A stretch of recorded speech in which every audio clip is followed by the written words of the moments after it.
ವಿದ್ಯಾರ್ಥಿಗಳೇ ಮತ್ತು ಆತ್ಮೀಯರೇ, ಕನಕದಾಸರು ಬರೆದಂತಹ ರಾಮಧಾನ್ಯ ಚರಿತೆ ಇದರ 2ನೇ ಭಾಗಕ್ಕೆ ಸ್ವಾಗತ.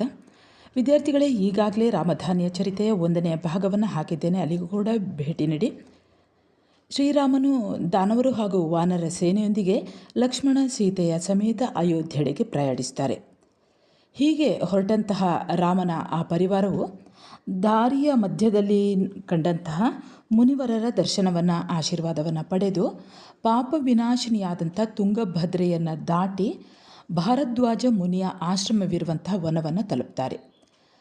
ಅಲ್ಲಿ ಸುತ್ತ ಇರುವಂತಹ ಕರಿ ತುರಗ ರಥ ಪಾಯ್ದಳವು ಸಂದಣಿಸಿ ನಿಂದಿರಲು ಮೊರೆವ ರಭಸವ ಕಂಡು ಸುರ ಮುನಿವರರ್ ಇದೇನು ಎನ್ನುತ್ತಾ ನಿಜ ಮಂದಿರವ ಹೊರವಂಟು ಅಲ್ಲಿ ಕೇಳಿದರು ರಾಮನ ಅತಿಶಯವ. ಅಂದರೆ ಭಾರದ್ವಾಜ ಮುನಿಯ ಆಶ್ರಮವನ್ನು ತಲುಪಿದಂತಹ ಈ ರಾಮನ ಸೈನ್ಯ, ಅಂದರೆ ಅವರ ಆ ಗುಂಪನ್ನು ನೋಡಿ ಅದರಲ್ಲಿ ಇರುವಂತಹ ಕರಿ ಇರ್ಬೋದು, ಕರಿ ಅಂದರೆ ಆನೆ, ತುರಗ ಅಂದರೆ ಕುದುರೆ, ಈ ರಥಗಳು ಎಲ್ಲವೂ ಕೂಡ, ಕಾಲ್ದಳಗಳು ಎಲ್ಲವೂ ಕೂಡ ಗುಂಪಾಗಿ ನಿಂತಿರಲು ಆ ರಭಸವನ್ನು, ಆ ಶಬ್ದವನ್ನು ಕೇಳಿ ಸುರ ಮುನಿವರರು, ಈ ಮುನಿಗಳು ಇದೇನು ಅಂತ ಹೊರಗೆ ಬರ್ತಾರೆ. ಯಾರೆಲ್ಲ ಬಂದರು ಅನ್ನುವಂಥದ್ದನ್ನು ನೋಡೋಣ. ಉರಗಮಾಲಿ, ಮತಂಗ, ಗಾರ್ಗಿ, ಅಂಗೀರಸ, ಗಾಲವ, ಕಣ್ವ, ಜಯಮುನಿ, ಪರಶುರಾಮ, ಪರಾಶ, ಕೌಶಿಕ, ದಾಲ್ವ್ಯ ಮೊದಲಾದ ವರಮುನಿಗಳು ಇವರೊಡನೆ ಬಂದು ಈ ಬಂದಂತಹ ಭಾರದ್ವಾಜ ಮುನಿಯು ಅಲ್ಲಿ ರಾಮನನ್ನು ಕಾಣ್ತಾನೆ. ಅವರೆಲ್ಲರೂ ಕೂಡ ರಾಮನನ್ನು ಮನಸಾರೆ ಹರಸ್ತಾರೆ. ಅಂದರೆ ಎದುರಿಗಿದ್ದಂತಹ ರಾಮನನ್ನು ಎಲ್ಲ ಮುನಿವರರು ಕೂಡ, ಅವರೆಲ್ಲರೂ ಕೂಡ ರಾಮನನ್ನು ಹರಸ್ತಾರೆ. ಮುಂದೆ ಹೀಗೆ ಭಾರದ್ವಾಜ ಮುನಿಗೆ ರಾಜನಾದಂತಹ ರಾಮನು ವಂದಿಸಿ ನಿಂದು ಅಲ್ಲೇ ನಿಂತ್ಕೊಳ್ತಾನೆ. ಕರಗಳನ್ನು ಮುಗಿದು ವಿನಯದಲ್ಲಿ ಹೀಗೆ ಹೇಳ್ತಾನೆ. ಸ್ವಲ್ಪ ಹೊತ್ತಿನವರೆಗೆ ಶ್ರೀರಾಮ ಮತ್ತು ಭಾರದ್ವಾಜ ಮುನಿಗಳು ಇಬ್ಬರೂ ಕೂಡ ಮಾತನಾಡ್ತಾ ಇರ್ತಾರೆ. ನಂತರ ರಾಮನು ಹನುಮಂತನನ್ನು ಕರೆದು, ಭರತನನ್ನು ನೀನು ಹೋಗಿ ಆತನನ್ನು ಭೇಟಿಯಾಗಿ ನಾವೆಲ್ಲರೂ ಕೂಡ ಅಯೋಧ್ಯೆಗೆ ಬರ್ತಾ ಇದ್ದೇವೆ ಅನ್ನುವಂಥದ್ದನ್ನು ಅವನನ್ನು, ಆ ವಿಷಯವನ್ನು ಅವನಿಗೆ ತಿಳಿಸು ಅಂತ ಹನುಮಂತನನ್ನು ಕಳಿಸ್ತಾನೆ. ಹೀಗೆ ರಾಮನ ಆಜ್ಞೆಯನ್ನು ಹೊತ್ತಂತಹ ಹನುಮಂತ ಭರತನನ್ನು ಭೇಟಿಯಾಗಲಿಕ್ಕೆ ಹೊರಡ್ತಾನೆ. ಹೀಗೆ ಹೊರಟಂತಹ ಹನುಮಂತನು ಹರಿಯುವ ಗಂಗಾ ನದಿಯನ್ನು ದಾಟಿ ಅಲ್ಲಿಂದ ಅವನು ಶೃಂಗಬೇರಿ ಅನ್ನುವಂತಹ ಒಂದು ಪಟ್ಟಣವನ್ನು ಹೊಕ್ಕು ಅಲ್ಲಿ ಗುಹನನ್ನು ಕಂಡು ಅವನಿಗೆ ರಾಮನು ತನ್ನನ್ನು ಕಳುಹಿಸಿದಂತಹ ಕಾರಣವನ್ನು ತಿಳಿಸ್ತಾನೆ. ಆಗ ಗುಹನು ಹನುಮಂತನನ್ನು ಪ್ರೀತಿಯಿಂದ ಸ್ವಾಗತಿಸ್ತಾನೆ. ಆತನಿಗೆ ಸತ್ಕರಿಸಿ ಅವನಿಗೆ ಭರತನು ನಂದಿ ಗ್ರಾಮದಲ್ಲಿ ಇರುವಂತಹ ವಿಷಯವನ್ನು ತಿಳಿಸ್ತಾನೆ.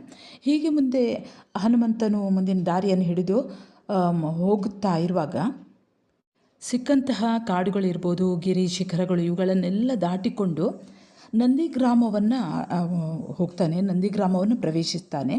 ಅಲ್ಲಿ ಭರತ ಇರ್ತಾನೆ.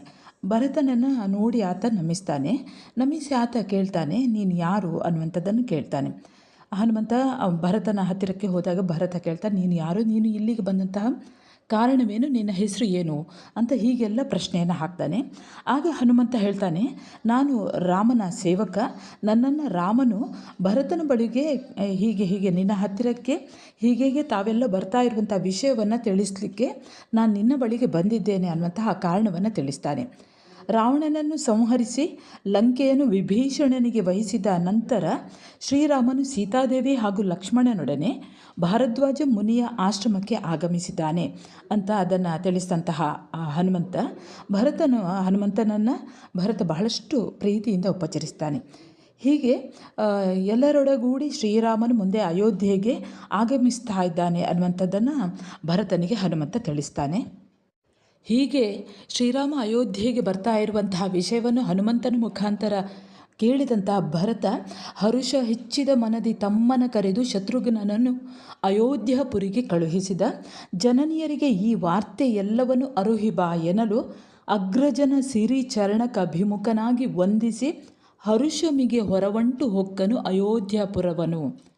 ಅಂದರೆ ಈ ಹನುಮಂತನು ಹೇಳಿದಂತಹ ಹನುಮಂತನ ಆ ಮಾತನ್ನು ಕೇಳಿದಂತಹ ಭರತ ಬಹಳಷ್ಟು ಸಂತೋಷಗೊಂಡು ಶತ್ರುಘ್ನನನ್ನು ಕರೀತಾನೆ. ಶತ್ರುಘ್ನನನ್ನು ಕರೆದು ಅಯೋಧ್ಯೆಗೆ ಹೋಗಿ ತಾಯಿಯರಿಗೆ ನೀನು ರಾಮ ಬರ್ತಾ ಇರುವಂತಹ ವಿಷಯವನ್ನು ತಿಳಿಸಿ ಬಾ ಅಂತ ಹೇಳ್ತಾನೆ. ಹಾಗೆ ಆಗಲಿ ಅಂತ ಶತ್ರುಘ್ನ ಭರತನ ಕಾಲುಗಳಿಗೆ ನಮಸ್ಕರಿಸಿ ಅಲ್ಲಿಂದ ಅಯೋಧ್ಯೆಗೆ ಹೊರಡ್ತಾನೆ. ಅಲ್ಲಿಂದ 3 ಜನನಿಯರು ಅಂದರೆ ಮೂವರು ತಾಯಿಯರೆಂದರೆ ನಿಮಗೆಲ್ಲ ಗೊತ್ತಿದೆ. ಕೌಸಲ್ಯೆ, ಸುಮಿತ್ರೆ, ಕೈಕೆ ಇವರಿಗೆಲ್ಲ ನಮಿಸಿ ಶ್ರೀರಾಮನು ಭಾರದ್ವಾಜ ಋಷಿಯ ಆಶ್ರಮದಲ್ಲಿರುವನೆಂದು, ಶೀಘ್ರದಲ್ಲೇ ಸೀತಾರಾಮ ಲಕ್ಷ್ಮಣರೆಲ್ಲರನ್ನೂ ಕೂಡ ಅಯೋಧ್ಯೆಗೆ ಬರಲಿರುವರು ಎಂದು ತಿಳಿಸ್ತಾನೆ. ಈ ಶುಭ ಸಮಾಚಾರವನ್ನು ಕೇಳಿದಂತಹ ಮೂರೂ ತಾಯಿಯರು ಕೂಡ ಸಂತಸದ ಸಾಗರದಲ್ಲಿ ಅವರು ತೇಲಾಡಿ ಹೋಗ್ತಾರೆ. ಮುಂದೆ ಅಲ್ಲಿಂದ ಶತ್ರುಘ್ನನು ಮಂತ್ರಿ ಸುಮಂತನನ್ನು ಕರೆಸಿ ರಾಮನ ಅಯೋಧ್ಯೆಗೆ ಬರ್ತಾ ಇರುವಂತಹ ವಿಷಯವನ್ನು ತಿಳಿಸಿ, ಅವರೆಲ್ಲರೂ ಕೂಡ ಬರುವ ವೇಳೆಗೆ ಅಯೋಧ್ಯೆಯು ಎಲ್ಲ ರೀತಿಯಲ್ಲೂ ಕೂಡ ಸಿಂಗಾರಗೊಂಡಿರಬೇಕು ಅಂತ ತಿಳಿಸ್ತಾನೆ. ಹೀಗೆ ಮಂತ್ರಿ ಸುಮಂತನೊಡನೆ ಮುಂದೆ ನಡೆಯಬೇಕಾದಂತಹ ಕಾರ್ಯಗಳೆಲ್ಲದರ ಬಗ್ಗೆ ಚರ್ಚಿಸಿದ ನಂತರ ಶತ್ರುಘ್ನ ತನ್ನ ಮಂದಿರಕ್ಕೆ ತೆರಳ್ತಾನೆ. ಅಲ್ಲಿಂದ ರಾಮನನ್ನು ಕಾಣುವಂತಹ ತವಕದಿಂದ ಎಲ್ಲರೂ ಕೂಡ ಅವನನ್ನು ಬರಮಾಡಿಕೊಳ್ಳಿಕ್ಕೆ ಹೊರಡ್ತಾರೆ. ಕೌಸಲ್ಯ ಮೊದಲಾದವರೆಲ್ಲ ಅಂದಣವನ್ನು ಏರಿದ್ರು. ಸೊಸೆಯಂದಿರು ರಥದಲ್ಲಿ ಕುಳಿತರು. ಇವರಷ್ಟೇ ಅಲ್ಲದೆ ಹಲವಾರು ಸಾಮಂತ ಅರಸರು, ಪುರಪ್ರಮುಖರು ಕೂಡ ರಾಮನನ್ನು ಎದುರುಗೊಳ್ಳಲಿಕ್ಕೆ ಹೊರಡ್ತಾರೆ. ಅಲ್ಲಿಂದ ಮುಂದೆ ವಿವಿಧ ರೀತಿಯ ವಾದ್ಯಗಳು, ಕಹಳೆಗಳ ಧ್ವನಿಯು ಮೊಳಗ್ತಾ ಇರಲು ಚತುರಂಗ ಸೇನೆಯ ನಡಿಗೆಯಿಂದ ಎದ್ದಂತಹ ಕೆಂಪಾದ ಧೂಳು ಆಕಾಶವೆಲ್ಲವನ್ನೂ ಕೂಡ ತುಂಬಿತೋ ಅನ್ನುವ ರೀತಿಯಲ್ಲಿ ಅವರೆಲ್ಲರ ಭಾರಕ್ಕೆ ಭೂಮಿಯೇ ಕುಗ್ಗಿತೇನೋ ಎನ್ನುವ ಹಾಗೆ ಭಾಸವಾಗ್ತಾ ಇರಲು ಸಮಸ್ತ ಪರಿವಾರದವರೊಡನೆ ಶತ್ರುಘ್ನ ಹೊರಡ್ತಾನೆ. ಇತ್ತ ಕೇಳೈ ಪಾಂಡವಾಗ್ರಜ ಸತ್ವಗುಣನಿಧಿ ರಾಮಚಂದ್ರನು ಒತ್ತರಿಸಿ ಬರೆಕಂಡು ನಲಿಯುತ್ತ ಜಾನಕಿಯ ಕರೆದು ಇತ್ತ ನೋಡೆಲೇ ದೇವಿ ಭರತನ ಶತ್ರುಹರ ಶತ್ರುಘ್ನರಿವರು ಸಮಸ್ತ ಬಲಸಹಿತರಿದಿರು ಬರುತ್ತಿದೆ ನೋಡು ನೀನೆಂದ ಎಂದು ತೋರಿಸಿ ಮನದ ಹರುಷದಿ ಮಿಂದು ಒಡನೆ ಸತಿ ಸಹಿತಂದು ರಥವೇರಿದನು. ಅಂದರೆ ಇಲ್ಲಿ ಶಾಂಡಿಲ್ಯ ಮುನಿ ಈ ಕಥೆಯನ್ನು ಧರ್ಮರಾಯನಿಗೆ ಹೇಳ್ತಾ ಇದ್ದಾನೆ. ಈ ಶಾಂಡಿಲ್ಯ ಮುನಿಯು ಧರ್ಮರಾಯನಿಗೆ ಮುಂದೆ ನಡೆದಂತಹ ಕಥೆಯನ್ನು ಹೇಳ್ತಾರೆ. ಇತ್ತ ರಾಮನು ಭರತ ಶತ್ರುಘ್ನರು ಸಮಸ್ತ ಪರಿವಾರದೊಡನೆ ಬರುತ್ತಿರುವುದನ್ನು ದೂರದಿಂದಲೇ ಕಂಡು ಸೀತೆಯನ್ನು ಕರೆದು ಅವಳಿಗೂ ಕೂಡ ತೋರಿಸ್ತಾನೆ. ಆನಂತರ ರಾಮನು ಸೀತೆ ಹಾಗೂ ಲಕ್ಷ್ಮಣರೊಡನೆ ರಥವನ್ನು ಏರಿ ಭರತ ಶತ್ರುಘ್ನರು ಬರುತ್ತಿದ್ದ ಕಡೆಗೆ ಹೊರಡ್ತಾರೆ. ವಿಭೀಷಣನ ದಾನವ ಸೇನೆಯು, ಸುಗ್ರೀವಾದಿ ವಾನರ ಸೇನೆಯು ಹಾಗೂ ಅಲ್ಲಿದ್ದ ಮುನಿಗಳೂ ಕೂಡ ರಾಮನೊಂದಿಗೆ ಹೊರಡ್ತಾರೆ. ಮುಂದೆ ರಾಮನ ಪರಿವಾರವೂ ಭರತನ ಪರಿವಾರವೂ ಕೂಡ ಎದುರಾಗ್ತದೆ. ಇಳಿದು ರಥವನ್ನು ನೃಪತಿ ಸೀತಾ ಲಲನೆ ಲಕ್ಷ್ಮಣ ಸಹಿತ ಹೀಗೆ ಸೀತಾರಾಮ ಲಕ್ಷ್ಮಣರು ರಥದಿಂದ ಇಳಿದು ಕೌಸಲ್ಯೆ, ಸುಮಿತ್ರೆ, ಕೈಕೆಯರ ಕಾಲಿಗೆ ನಮಸ್ಕರಿಸ್ತಾರೆ. ಅವರಾದರೂ ಹೋಗಿದ್ದ ಪ್ರಾಣವು ಮರಳಿ ಬಂದಿತು ಎನ್ನುವ ರೀತಿಯಲ್ಲಿ ಮಕ್ಕಳನ್ನು ಹರಸಿ ತಬ್ಬಿಕೊಳ್ತಾರೆ. ಭರತ ಶತ್ರುಘ್ನರು ರಾಮನಿಗೆ ನಮಿಸ್ತಾರೆ. ಲಕ್ಷ್ಮಣನು ಭರತನಿಗೆ ನಮಿಸಿ ಶತ್ರುಘ್ನನನ್ನು ಸಂತೈಸ್ತಾನೆ.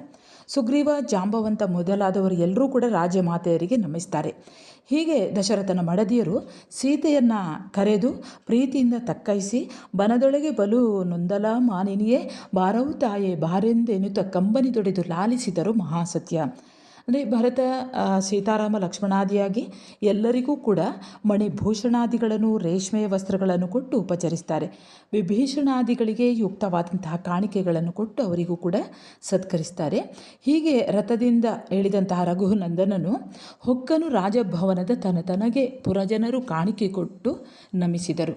ಅಲ್ಲಿಂದ ರಾಮ ಎಲ್ಲರನ್ನು ಒಡಗೂಡಿಕೊಂಡು ಅಯೋಧ್ಯೆಯನ್ನು ತಲುಪ್ತಾನೆ. ಪುರಜನರು ಕೊಟ್ಟಂತಹ ಕಾಣಿಕೆಗಳನ್ನು ಸ್ವೀಕರಿಸಿ ಅರಮನೆಗೆ ಬರ್ತಾನೆ. ಮಂಗಲ ಸ್ನಾನಾದಿಗಳನ್ನು ಪೂರೈಸಿಕೊಂಡು ರಾಮ ತನ್ನ ತಮ್ಮಂದಿರೊಡಗೂಡಿ ಓಲಗಕ್ಕೆ ನಡೆತರ್ತಾನೆ. ಅಂದರೆ ಅರಮನೆಯ ಆಸ್ಥಾನಕ್ಕೆ ಬರ್ತಾನೆ. ಆಗ ಅಲ್ಲಿ ಮಂತ್ರಿ ಸುಮಂತ್ರನು ಅಲ್ಲಿದ್ದಂತಹ ಕುಲಗುರುವಾದಂತಹ ವಸಿಷ್ಠರಿಗೆ ನಮಿಸಿ ರಾಮನೃಪಾಲನಿಗೆ ರಾಜಪಟ್ಟವನ್ನು ಕಟ್ಟಬಹುದಲ್ಲವೇ, ಅಂದರೆ 14 ವರ್ಷ ವನವಾಸವನ್ನು ಮುಗಿಸಿಕೊಂಡು ಬಂದಂತಹ ರಾಮನನ್ನು ಇನ್ನು ರಾಜನನ್ನಾಗಿ ಮಾಡಬಹುದಲ್ಲವೇ, ಅವನಿಗೆ ಪಟ್ಟವನ್ನು ಕಟ್ಟಬಹುದಲ್ಲವೇ ಅಂತ ಕೇಳಲು ವಸಿಷ್ಠರು ಅದಕ್ಕೆ ತಮ್ಮ ಸಮ್ಮತಿಯನ್ನು ಸೂಚಿಸ್ತಾರೆ. ಸುಮಂತ್ರನು ಬಹಳ ಸಂತೋಷದಿಂದ ರಾಮ ಪಟ್ಟಾಭಿಷೇಕಕ್ಕೆ ಮಾಡಬೇಕಾದಂತಹ ಸಿದ್ಧತೆಗಳಲ್ಲಿ ತೊಡಗಿಕೊಳ್ತಾನೆ. ಹಾಗೆ ಸಾಮಂತ ಅರಸುಗಳನ್ನೆಲ್ಲ ಆಮಂತ್ರಿಸಿ ಎಲ್ಲ ದಿಕ್ಕುಗಳ ಕಡೆಗೂ ಕೂಡ ಓಲೆಗಳನ್ನು ಬರೆಸಿ ಕಳಿಸ್ತಾನೆ. ರಾಮ ಪಟ್ಟಾಭಿಷೇಕದ ವಿಷಯವನ್ನು ತಿಳಿದಂಥ ಅಯೋಧ್ಯೆ ನವವಧುವಿನಂತೆ ಸಿಂಗಾರಗೊಳ್ತದೆ. ಎಲ್ಲೆಡೆಯೂ ಕೂಡ ರಾಮನ ಪಟ್ಟಾಭಿಷೇಕಕ್ಕೆ ತಯಾರಿ ನಡೀತಾ ಇರ್ತದೆ. ಹಾಗೆ ಎಲ್ಲ ಕಡೆಯೂ ಕೂಡ ಹಬ್ಬದ ಕಳೆ ಹಾಗೆ ಸಂಭ್ರಮ ನಡೀತಾ ಇರ್ತದೆ. ವಿವಿಧ ದೇಶಗಳಿಂದ ಜನರು ಬಂದಿರ್ತಾರೆ. ಪಂಡಿತರು, ಕವಿಗಳು, ಗಾಯಕರು, ನರ್ತಕರು, ದೈವಜ್ಞರು ಹೀಗೆ ಎಲ್ಲರೂ ಕೂಡ ಅಯೋಧ್ಯೆಗೆ ಬಂದು ಸೇರ್ತಾರೆ. ಸನಕ ಸನಂದಾದಿ ತಪಸ್ವಿಗಳು ಅಯೋಧ್ಯೆಗೆ ದಯಮಾಡಿಸ್ತಾರೆ. ಹಾಗೆ ಅತ್ರಿ, ಭಾರದ್ವಾಜ, ವಿಶ್ವಾಮಿತ್ರ, ಗೌತಮ, ವಾಮದೇವ ಮೊದಲಾದಂತಹ ಮಹಾಮುನಿಗಳು ಕೂಡ ಅಯೋಧ್ಯೆಗೆ ಬರ್ತಾರೆ. ಹೀಗೆ ಎಲ್ಲ ದಿಕ್ಕುಗಳಿಂದಲೂ ಕೂಡ ಅಂದರೆ ಚೋಳ, ಗುರ್ಜರ, ದ್ರಾವಿಡ, ವಂಗ, ಸಿಂಧು, ನೇಪಾಳ, ವಿದರ್ಭ, ಮಲಯಾಳ, ಆಂಧ್ರ, ಮರಾಠ, ಕರ್ನಾಟ, ಕುಂತಳ ಹೀಗೆ ಹಲವಾರು ದೇಶದ ಅರಸರು ಕೂಡ ಅಯೋಧ್ಯೆಗೆ ಆಗಮಿಸ್ತಾರೆ. ಎಲ್ಲ ದಿಕ್ಕುಗಳಿಂದಲೂ ಕೂಡ ಮುಖ್ಯ ಜನರು ಎಲ್ಲರೂ ಕೂಡ ಈ ಪಟ್ಟಾಭಿಷೇಕಕ್ಕೆ ಅಯೋಧ್ಯೆಗೆ ಬರ್ತಾರೆ. ಪಟ್ಟಾಭಿಷೇಕ ಮಹೋತ್ಸವದ ದಿನವೂ ಕೂಡ ಹತ್ತಿರ ಬರ್ತದೆ. ಸಭಾಸದರೆಲ್ಲರೂ ಕೂಡ ತವಕದಿಂದ ನೋಡ್ತಾ ಇರುವಾಗ ಹೀಗೆ ಎಲ್ಲರೂ ಕೂಡ ಅವರ ಎದುರಲ್ಲಿ ಮುನೀಶ್ವರರೆಲ್ಲರೂ ಬಲ್ಲ ಭೂಸುರ ನಿವಹ ಮಂತ್ರಿಗಳಲ್ಲಿ ಸುಮುಹೂರ್ತದಲ್ಲಿ ಪಟ್ಟವ ಕಟ್ಟಿದರು ನೃಪಗೆ. ಅಂದರೆ ಭರತನು ಭಾರಿಯಾದ ಒಂದು ಛತ್ರಿಯನ್ನು ಹಿಡಿದಿರಲು ಭರತ ಭಾರಿಯ ಸತ್ತಿಗೆಯ ಚಾಮರವ ಲಕ್ಷ್ಮಣ ದೇವ ಚಿಮ್ಮಲು. ಭರತ ದೊಡ್ಡ ಒಂದು ಛತ್ರಿಯನ್ನು ಹಿಡಿದಿರಲು, ಲಕ್ಷ್ಮಣನು ಚಾಮರವನ್ನು ಬೀಸುತ್ತಿರಲು, ಶತ್ರುಘ್ನನು ಗಿಂಡಿಯನ್ನು ಧರಿಸಿರಲು, ಹನುಮಂತನು ಸೇವಿಸುತ್ತಿರಲಾಗಿ ಸೀತಾದೇವಿಯ ಸಹಿತ ರಾಮನು ಸಿಂಹಾಸನದಲ್ಲಿ ಕುಳಿತು ಶೋಭಿಸ್ತಾನೆ. ಹೀಗೆ ಅಲ್ಲಿ ಸೇರಿದಂತಹ ಮುನೀಶ್ವರರೆಲ್ಲರ ಸಮಕ್ಷಮದಲ್ಲಿ ಸುಮುಹೂರ್ತವೊಂದರಲ್ಲಿ ರಾಮನಿಗೆ ಪಟ್ಟಾಭಿಷೇಕ ಆಗ್ತದೆ. ಅರಸ ಕೇಳು, ಮರುದಿವಸದಲ್ಲಿ ರಘುವರನು ತನ್ನ ಓಲಗಕ್ಕೆ ನೃಪರನ್ನು ಕರೆಸಿದನು. ಅಂದರೆ ಅವನು ಹೇಳ್ತಾನೆ, ಈಗ ರಾಮನ ಪಟ್ಟಾಭಿಷೇಕ ಆಗಿದೆ. ಅದರ ಮಾರನೇ ದಿವಸ ಕೇಳು ಲಕ್ಷ್ಮಣ, ಕೇಳು ಜಾಂಬವ, ಕೇಳು ನಳ ನೀಲಾದಿ ಸೊಬ್ಬಟರೇ ಕೇಳಿರೈ, ನರೆದಲೆಗ ವ್ರಿಹಿಗಿಯರು ಸೆರೆಯೊಳು ಇರ್ದವರ ಕಾಲ ಸವೆದುದು ದಿವಸವಿಂದಿಗೆ 7 ತಿಂಗಳು ಕಳೆದು ಅವರ ಇದಿರ ಪಾಲಿಸಲು ಬೇಕು, ಅವರ ಆ ವಾದವನ್ನು ಪಾಲಿಸಬೇಕು. ಅನಿಲಸುತ ನೀ ಕರೆದು ತಾ ಅಂತ ಹೇಳ್ತಾನೆ. ಅಂದರೆ ಅವರಿಬ್ಬರ ಭತ್ತ ಮತ್ತು ರಾಗಿ ಅವರಿಬ್ಬರ ವಾದ ವಿವಾದವನ್ನು ಕೇಳಿ ನಾನು ಅವರಿಗೆ ಶಿಕ್ಷೆಯನ್ನು ನೀಡಿದ್ದೆ. 6 ತಿಂಗಳುಗಳವರೆಗೆ ಕಾರಾಗೃಹದಲ್ಲಿ ಇರಿಸಲಿಕ್ಕೆ, ಬಂಧನದಲ್ಲಿ ಇರಿಸಲಿಕ್ಕೆ ಹೇಳಿದ್ದೇನೆ. ಇವತ್ತಿಗೆ 6 ತಿಂಗಳು ಕಳೆದು 7ನೇ ತಿಂಗಳು ಸಮೀಪಿಸಿತು. ಹಾಗಾಗಿ ಅವರನ್ನು ಇಬ್ಬರನ್ನೂ ಕೂಡ ಇಲ್ಲಿಗೆ ನರೆದಲಗ ಮತ್ತು ವ್ರಿಹಿಗರನ್ನು ಇಬ್ಬರನ್ನೂ ಕೂಡ ಅವರಿಬ್ಬರನ್ನೂ ಕರ್ಕೊಂಡು ಬಾ ಅಂತ ಹೇಳಿದಾಗ ಹನುಮಂತನು ರಾಮನ ಅಪ್ಪಣೆಯನ್ನು ಪಡೆದು ಗೌತಮ ಮಹರ್ಷಿಗಳ ಆಶ್ರಮಕ್ಕೆ ಬರ್ತಾನೆ. ಅವರಿಗೆ ನಮಿಸಿ ಆಶೀರ್ವಾದ ಪಡೆದ ನಂತರ ತಾನು ಬಂದಂಥ ವಿಷಯವನ್ನು ತಿಳಿಸಿ ಕೂಡಲೇ ನರೆದಲಗ ಹಾಗೂ ವ್ರಿಹಿಗರನ್ನು ಸೆರೆಮನೆಯಿಂದ ಬಿಡಿಸಿ ತಮ್ಮೊಡನೆ ಕರೆದುಕೊಂಡು ಕೂಡಲೇ ಅಯೋಧ್ಯೆಗೆ ಬರಬೇಕಾಗಿ ಭಿನ್ನವಿಸಿಕೊಳ್ತಾನೆ. ಗೌತಮ ಮಹರ್ಷಿಯು ಹನುಮಂತನ ಮಾತಿಗೆ ಒಪ್ಪಿ ಕೂಡಲೇ ಆಶ್ರಮದ ಇತರ ತಾಪಸಿಗಳನ್ನು ಕರೆಸಿ ನರೆದಲಗ ಮತ್ತು ವ್ರಿಹಿಗರನ್ನು ಒಳಗೊಂಡು ಅಯೋಧ್ಯೆಗೆ ಹೊರಟು ಬರ್ತಾನೆ. ಹೀಗೆ ಅಯೋಧ್ಯೆಗೆ ಬಂದಂತಹ ಗೌತಮ ಮಹರ್ಷಿಗಳನ್ನು ರಾಮನು ಬಹಳ ಪ್ರೀತಿ ಆದರಗಳಿಂದ ಸ್ವಾಗತಿಸಿ ಸತ್ಕರಿಸ್ತಾನೆ. ನಂತರ ಕೇಳ್ತಾನೆ, ಇಂತೆಸವನ ಸಭೆಯೊಳಗೆ ಮತಿವಂತ ನುಡಿದನು ಧಾನ್ಯ ವರ್ಗದ ಸಂತತಿಯ ಬರಹೇಳಿಯೇನೆ, ಸೆರೆಮನೆಯೊಳಿರ್ದವರು ನಿಂತು ಕರಗಳ ಮುಗಿದು ಧರಣೀಕಾಂತ ರಘುವರನೀ ಸುಬೋಧ್ಯನೆಂತು ನಮಗೆ ಅರುಹುವಿಯದ ಪೇಳೆಂದ ನರೆದಲಗ. ಅಂದರೆ ಈ ಕೂಡಿದ ಸಭೆಯೊಳಗೆ ನರೆದಲಗ ಮತ್ತು ವ್ರಿಹಿಗರನ್ನು ಕರೆಸ್ತಾರೆ. ಆಗ ನರೆದಲಗನು ಹೇಳ್ತಾನೆ, ಅಯ್ಯ ರಘುವರನೇ, ನಮ್ಮಿಬ್ಬರ ನಡುವಿನ ವ್ಯಾಜ್ಯವನ್ನು ಬಗೆಹರಿಸಲು ನೀವು ಯಾವ ನ್ಯಾಯವನ್ನು ತಿಳಿಸುವಿರಿ, ಯಾವ ಪರಿಹಾರವನ್ನು ನೀಡ್ತೀರಿ ಅನ್ನುವಾಗ ಎನ್ನಲು ರಾಮನ್ ನೃಪಾಲ ನೋಡಿದ. ರಾಮನ್ ನೋಡ್ತಾನಂತೆ, ಅವರಿಬ್ಬರನ್ನು ನೋಡ್ತಾನೆ. 6 ನುಡಿಯರೆ ನೀವು ಹಿರಿಯರು, ಮೀರಿಸುವವರಾರಿವರೊಳಗೆ ಗುಣಸಾರನ್ ಅವನ್ ಪೇಳ್ ಎನ್ನಲು ಜಂಭಾರಿ ನಸುನಗುತ್ತ ಸಾರ ಹೃದಯನು ನರೆದಲಗ, ನಿಸ್ಸಾರನು ಈ ವ್ರಿಹಿ ಎನ್ನಲು ಮರುತಾತ್ಮಜ ನೋಡಿದನು ಸನ್ನೆಯಲ್ಲಿ ನಾರದನ. ಈ ನರೆದಲಗನು ಸಮರ್ಥನಾಗಿದ್ದಾನೆ, ಬಹಳ ಬಲಯುತನಾಗಿದ್ದಾನೆ.